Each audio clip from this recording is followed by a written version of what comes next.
the Korean and Finnish scenarios for ending the Russo-Ukrainian war.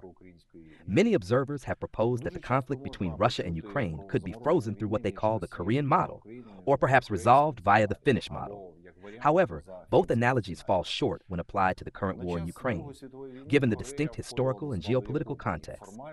During World War II, Korea was under Japanese occupation, which placed it in the crosshairs of both the Soviet Union and the United States. As a former enemy of the Allies, Korea couldn't avoid occupation by the victors after Japan's defeat.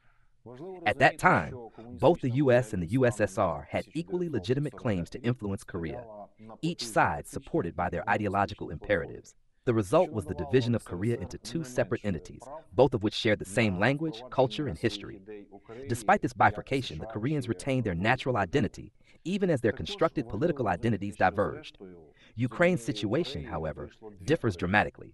There is no parallel to be drawn with a North Ukraine and a South Ukraine. Instead, what exists is a nation under attack by a neighboring power that seeks to subsume Ukrainian identity into its own. Ukrainians in the occupied territories are not split into ideological factions. They are simply absorbed into the Russian state, losing both their natural and constructed identities as Ukrainians. They are effectively forced to become Russians, subjects of a regime that seeks to erase their national identity. The Korean War saw the active involvement of U.S. troops who suffered casualties and remained on Korean soil to guarantee the ceasefire. American presence ensured the armistice held and maintained a fragile peace between North and South Korea. In the case of Ukraine, however, the United States has not engaged directly in the war and has no plans to deploy troops to enforce a ceasefire.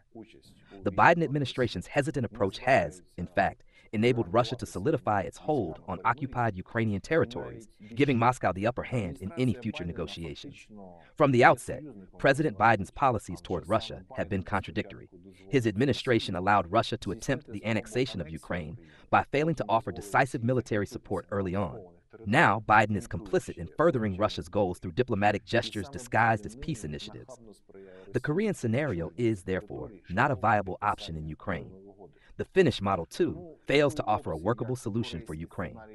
During World War II, Finland allied with Nazi Germany to fend off Soviet occupation and preserve its independence. Modern Ukraine, by contrast, has done nothing comparable to warrant such a controversial alignment. If anything, Ukraine's fight for its identity has been distorted by Western pressures to adopt progressive social policies, including the endorsement of LGBTQ+ rights and environmental concerns, to curry favor with liberal factions in the United States. While Ukraine has had to placate its Western allies with gestures like ratifying the Istanbul Convention, this cannot be equated with Finland's wartime compromises. Pandering to pride parades is not the same as fostering global fascism. To demand that Ukraine adopt a neutral status, limit its military capabilities, and embrace social reforms as a condition for peace is to overlook the fundamental injustice of Russia's aggression. Ukraine deserves more than to be boxed into outdated geopolitical analogies that fail to recognize the reality of its struggle. Дякуємо за перегляд. Ще більше відео дивіться на нашому каналі.